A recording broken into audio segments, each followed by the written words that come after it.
Ada dua hal yang sering ditanyakan tapi sulit untuk dijawab. Pertama, apa gunung yang paling berkesan? Karena setiap gunung memiliki kesannya masing-masing yang sulit untuk dibandingkan. Kedua, apa gunung tersulit? Karena kesulitan ketika naik gunung berbeda-beda.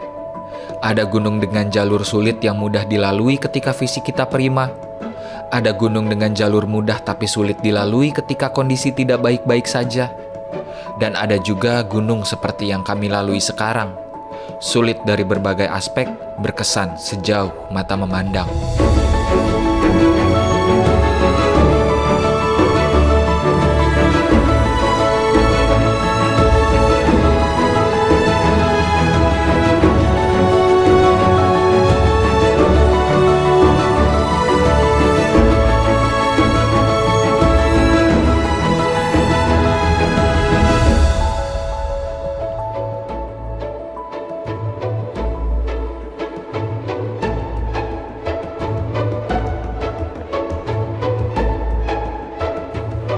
Selamat pagi kawan-kawan.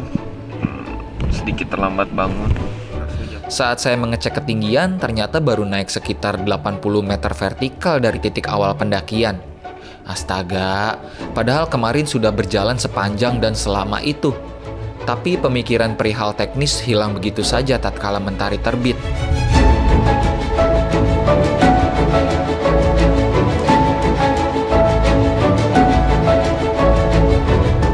Hujan yang semalaman datang seakan tak menyisakan jejak kecuali tanah gembur yang akan menyulitkan langkah kami. Wah, masih bisa dikasih makan enak dan tidur nyenyak, itu sebuah keberuntungan ya. Ini mah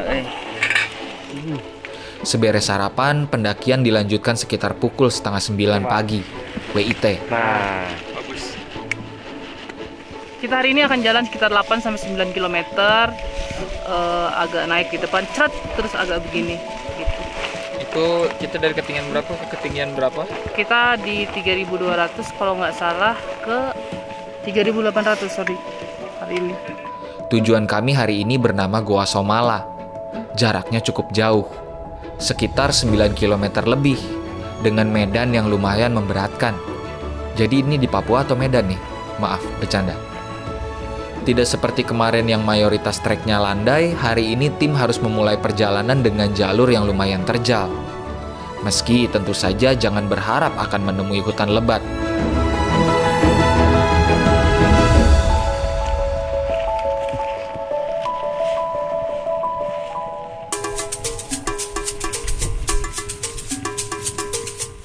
Di tengah jalan kami menemukan sarang dingo.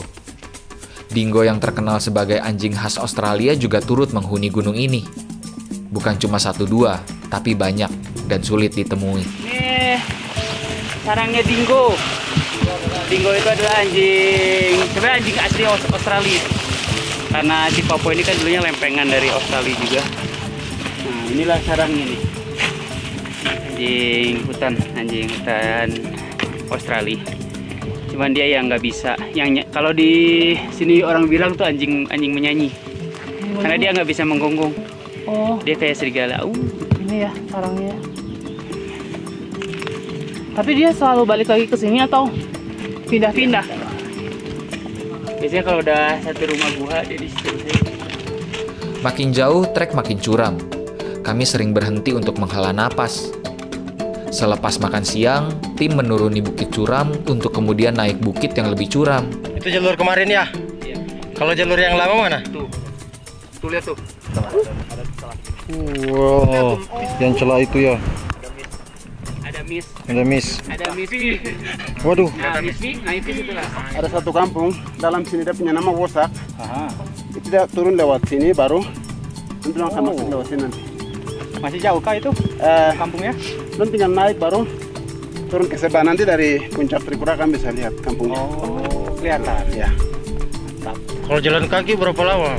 Jalan kaki dari kota ke ini, biasa mobil drop sampai di pertigaan di situ. Jadi masyarakat kadang dong biasa ya mungkin 2 hari 1 malam lah. Dari situ orang kadang tidur di sini dan tenang tuh. paginya turun. 2 hari 1 malam. Ya. Wih. Oh ya, hampir lupa dibicarakan. Kami sudah janjian dengan para warga lokal bahwa waktu pendakian setiap harinya hanya dari sekitar jam 9 pagi sampai jam 5 sore.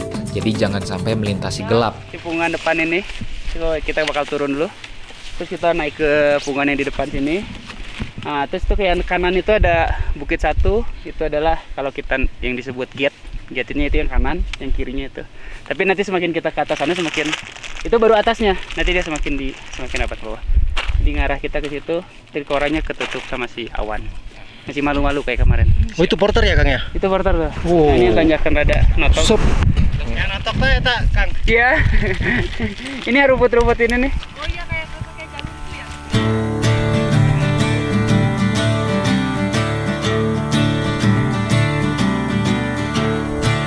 Astaga, melihatnya saja capek. Dari sini kami menyusuri jalur yang disebut dengan Punggung Naga. Oke, kawan-kawan, kita mengambil air dulu karena setelah ini akan sedikit kesulitan air ya. Kita ke atas terus soalnya. Jadi sebaiknya kita isi air dan memenuhi perbekalan. Karena yang paling kita sering lupakan kalau berada di gunung adalah perasaan haus. Mungkin karena kita terlalu capek, dicampur dingin, kita lupa bahwa kita sudah dehidrasi. Jadi kalau sampai terjadi begitu, ada baiknya kawan-kawan yang jarang merasa haus tapi sebenarnya sudah kering dalamnya, lebih baik pakai di program aja, misalkan per 15 menit teguk gitu. Itu lebih baik daripada tidak sama sekali. Terima kasih.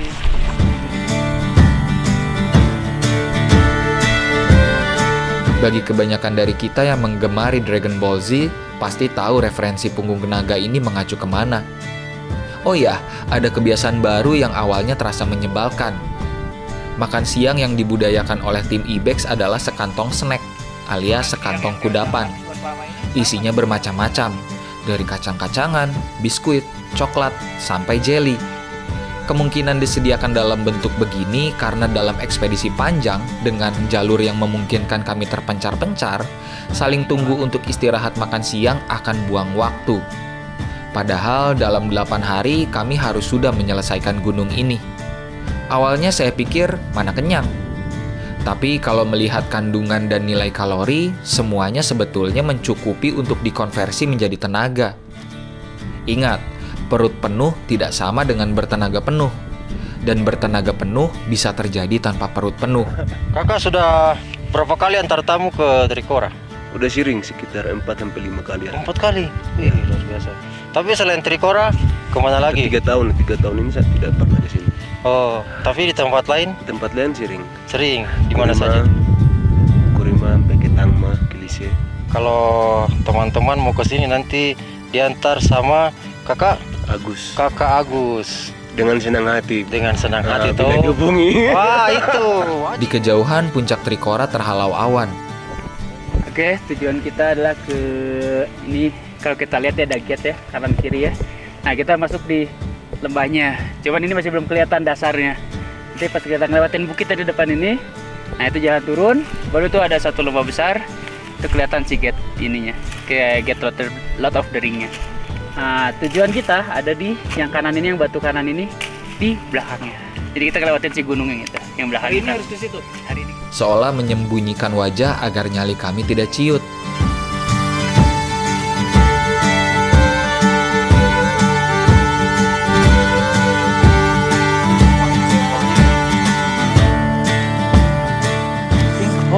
Sinkhole. Pembuangan. Oh. Seperti itu nih. Wow. Serem juga ya. Mangkok.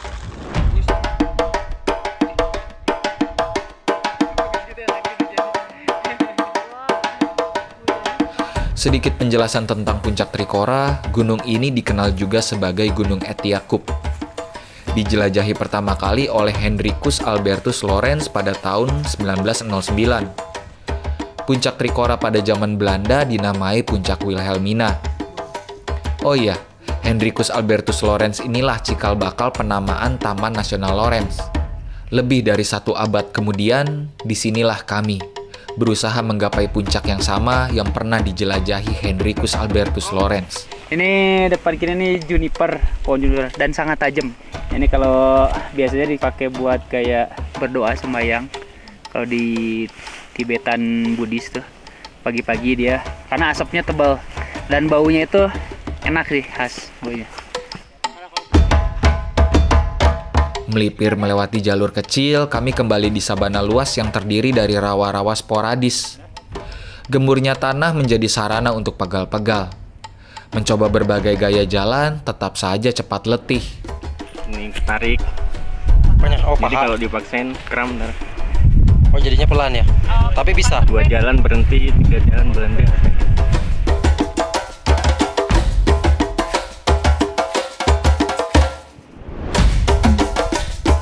Ian pernah berkata bahwa Gunung Etiakuk mirip tempat syuting Lord of the Ring. Gagah dan seperti di dunia lain. Sekarang saya mengerti alasannya. Kami laksana manusia kerdil dalam pegunungan yang megah ini.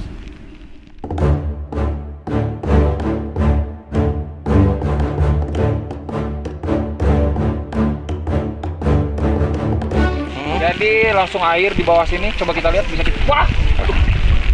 Langsung air. Pola ya. Sini. Nah, kita lihat. Wow. Setelah berjalan entah berapa lama, kami melewati aliran sungai. Tidak terlalu besar, tapi kalau sampai jatuh gawat juga. Jadi ini sungai cukup dalam dan cuma disanggah oleh kayu ini yang sudah tenggelam sekarang ya. Oke. Karena mungkin alirannya naik. Kayaknya di brosur kita kan nggak ada gini-ginian. Kok jadi gini sih? Terima kasih. Oke. Sip, bisa mi. Hati-hati. Terus melewati sabana hingga ke ujung Cakrawala. Saya dan beberapa kawan sejenak makan dan beristirahat sebelum kembali naik ke tanjakan. Ponsat error terus, Miss. Aduh, susah juga nih. No network terus, tapi ada jaringan, ada barnya. Tuh, no network, Miss. Jadi selama 2 hari ini belum komunikasi ya Pak? Belum komunikasi. Mencoba lagi telepon satelit, masih sia-sia. Tidak ada sinyal sama sekali. Aneh, padahal di daerah terbuka macam ini harusnya kuat sinyal. Kami tiba di camp Antara. Kata Ian, camp ini akan menjadi titik kami berkemah jika pulang nanti. Ini kita di camp tengah. Rencananya ntar kalau pulang nih, kita nge-camp di sini ya, dari camp Ibex kita jalan sehari sampai sini. Tapi kalau ternyata masih terlalu siang lah ya, kita masih bisa lagi kehajar lagi ke bawah lagi. Ini salah satu camp emergency juga. Jadi kalau orang naik udah gelap mau ke Gua Somala, kalau udah jam 8 atau 9 ya nge-campnya di sini. Dulunya gitu ceritanya. Hujan mengiringi perjalanan. Anehnya di saat merintik begini malah terasa tidak begitu dingin. Mungkin karena awan menghalau angin. Tinggal tuh udah kelihatannya tebingnya. Jadi nanti ada air terjun. Nah, di belakang air terjun itu ada tebing. Nah, di bawah tebing itu ada Gua Somala. Tujuan itu gitu.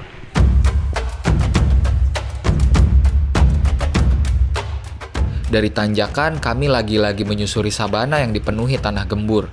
Aduh, sampai bosan. Saya kira sabana kemarin sudah paling panjang. Ternyata hari ini terasa tidak kunjung beres. Ini kita mulai dari 3.000 berapa kemarin? 3.200. 3.200. Itu udah beberapa puncak gunung di Pulau Jawa aja segitu. Kita dari 3.200 sekarang udah di 3.700-an. Aduh, ini ketinggiannya kayak Rinjani. Itu camp kita di atas, ketinggiannya kayak Kerinci. Ini kalau diibaratkan di Dragon Ball, Pur, itu adalah ruang hampa waktu. Tahu nggak yang di Dewa Penguasa? Ada satu pintu, kita masuk ke dalam bisa latihan. Itu gravitasinya berat. Oh. Nah, yang dirasakan gravitasinya berat sekali. Dan iya oksigen sih. Mungkin setelah ini kita jadi murid jin kura-kura. Boleh. Kan sama pakai ini. Setelah dilepas, loncat. Tapi Langsung ke Bandung. Aku ke Bogor aja boleh nggak? Boleh dong. Kan kamu lagunya ada band. Karena aku manusia Bogor. Capek banget nggak sih teman-teman? Capek.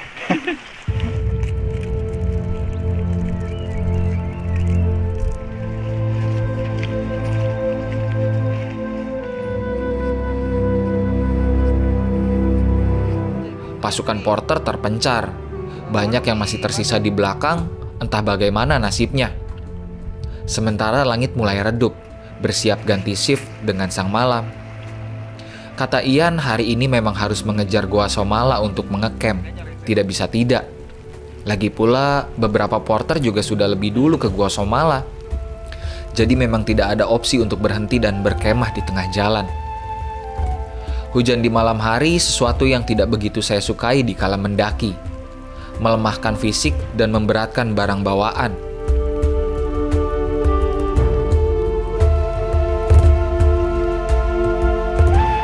Adik Rio mau kemana? Sakit belakang sini. Oh, ke belakang. Ada kah tidak? Oh, yang di bawah sana? Yo. Oh iya ada. Ada di bawah sana? Yo. Dekat? Dekat sini baru. Oh, mau bantu angkat barang kah? Yo. Oh iya. Di bawah sana? Iya. Nggak usah. Kakak hati-hati ya. Setelah beberapa lama menyusuri tanjakan, saya dan kawan-kawan tiba juga di Goa Somala. Ada kepalanya. Kepala ini apa? Ada air netes dari. Wah, kalah guys. Dengan apinya di situ harusnya. Hah? Oke. Sambil ngerekam. Alhamdulillah udah nyampe ya, Mang. Nyampe Di sudah. Goa Somala. Kenapa disebut Goa Somala nih, Mang?